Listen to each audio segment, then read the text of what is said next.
Hello and welcome back to my channel. If you ever wondered whether lightening drops affect the formula of your foundation with its longevity, with its coverage, then all you have to do is keep on watching because we will find out today.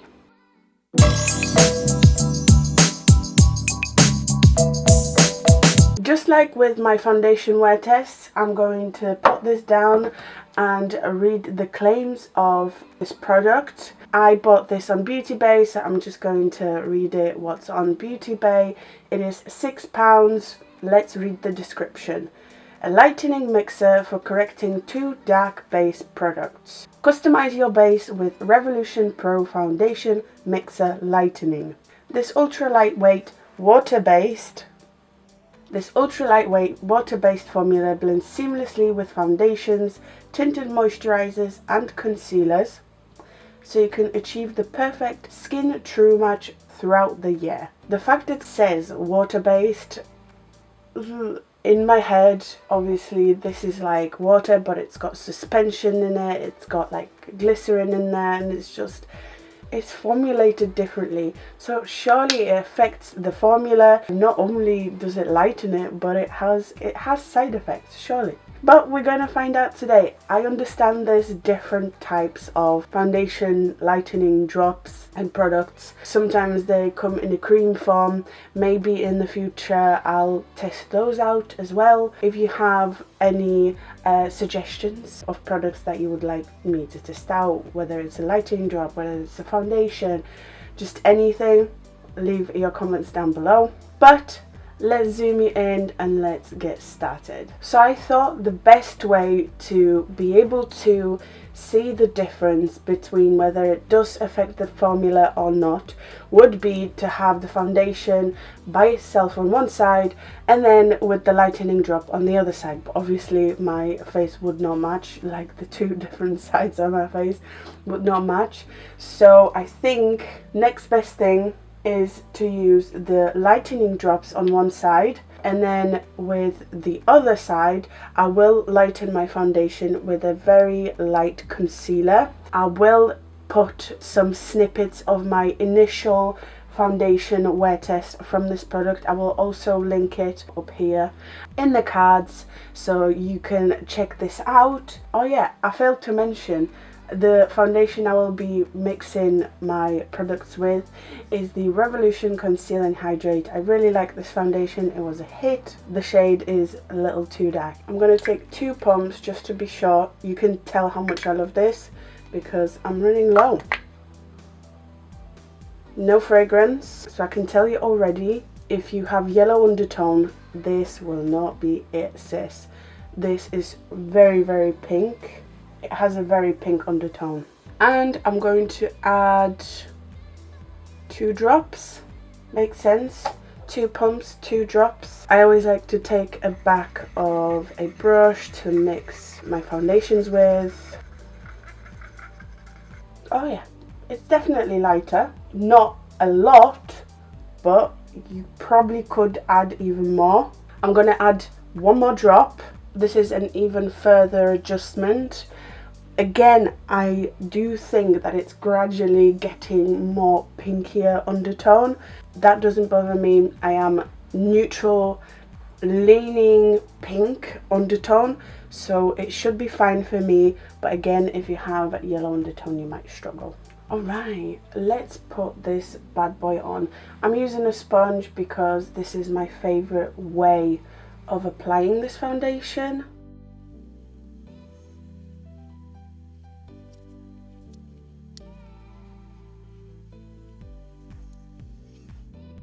Okay, so we do have medium coverage, and this foundation does have medium coverage, but it builds nicely.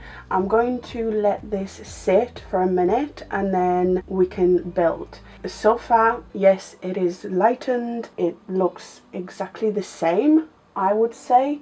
Maybe a little less coverage, but it's hard to tell.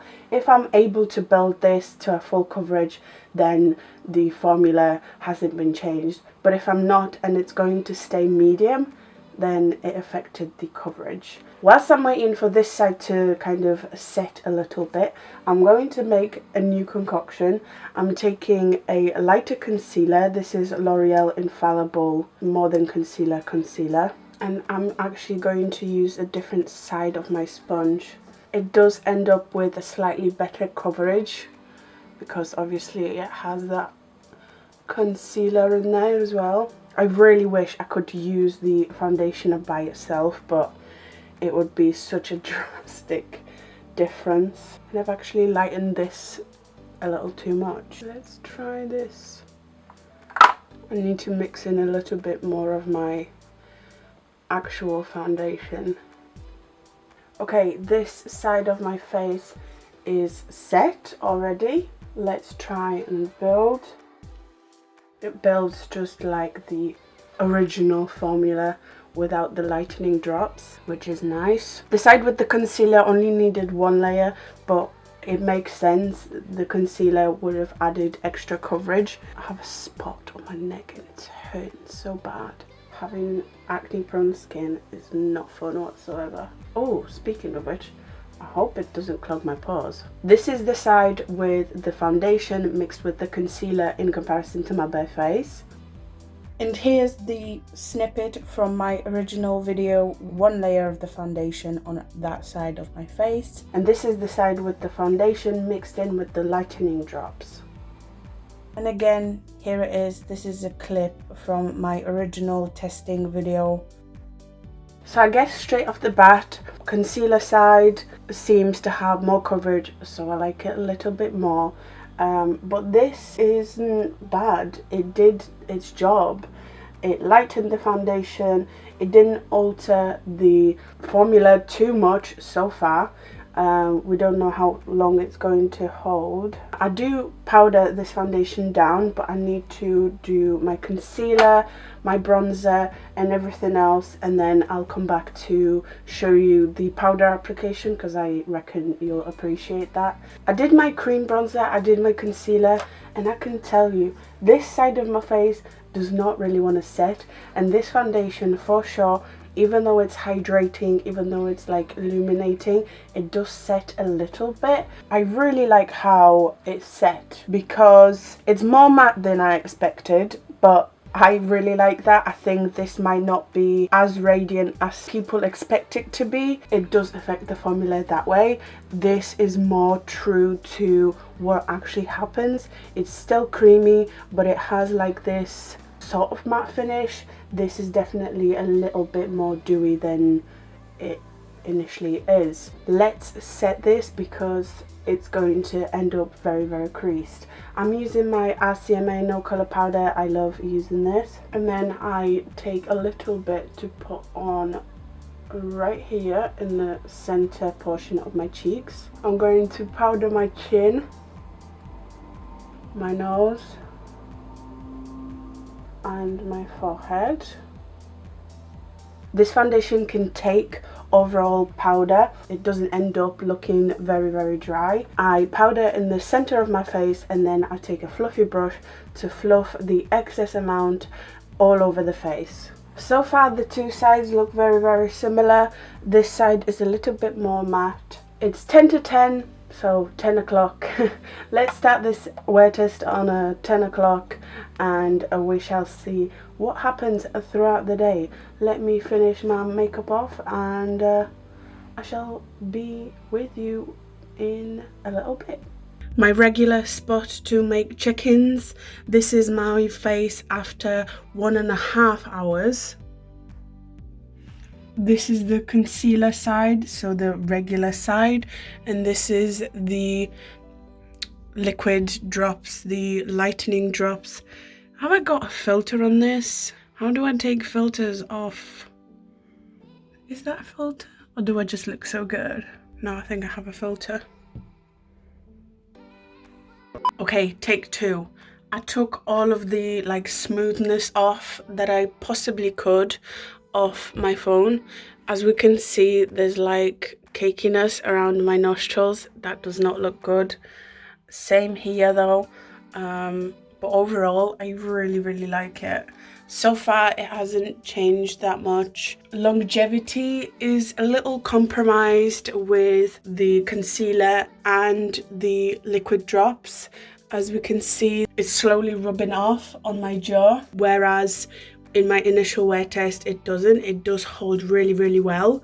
Both sides equally as compromised. So let's carry on. We shall see what it looks like in a couple more hours. Alright you guys, it's hour number 4 and this is what my face looks like. As we can see, I'm quite shiny in the center of my face, but I was quite shiny at the 4-hour check-in when I initially tested this foundation. I don't think it's any more oily on either side. So far so good. I don't think any more of the foundation has come off, or it has like a little bit. You know, I was putting my jacket on, my scarf on and stuff like that, so obviously that area will come off. It doesn't look terrible. I still stand by the fact I think without the lightening drops it would work a little bit better. The foundation is a little bit more long lasting, but it's not as bad as I thought it would be. Let's blot, because I think, you know, if I have any more oil, it might be prone to rub off. Obviously, there's loads of oil, a little bit of transfer. The face looks fine. Not too much of the foundation has come off. A little bit of redness is peeking through around my nostrils, but it's very normal, very common for women. But other than that, it looks pretty good. Let's keep going. Alright friends, hour number 6 and this is what my face looks like. Very, very impressed. I mean, I knew I liked this foundation and I'm so glad to see that the lightening drops don't have that much of an effect on it. That much negative effect on it. Yes, it does affect the longevity on my jaw especially. This is a very prone to rub off area for me, and the lightening drops do weaken the longevity aspect for me. However, as we can see on my face, the shine is present. I am going to blot because I worry that it might affect the longevity overall, but as we can see, the transfer is reasonable. I don't feel like my foundation is really bad. There's wear and tear, but I approve these lightening drops. They shouldn't have such a significant dramatic effect on your foundations, on your moisturizers, on your tinted moisturizers, that is. When it comes to the Revolution Pro lightening drops, it's pretty good and it's cost approved because it is £6, so it's affordable. I still think mixing a lighter foundation, like a lighter version of a foundation, is a better way to lighten your foundation. However, if you don't want to do that, if you don't want to mix 2 shades, or if you have a very expensive foundation and obviously can't afford to get another one just to, you know, be messing about and mixing the right shade, then this is a good alternative. I really like it. I hope you did too. I hope you found this video useful. If you did, make sure to like, comment, subscribe. Thank you so much for watching. You are the best. I hope to see you next time.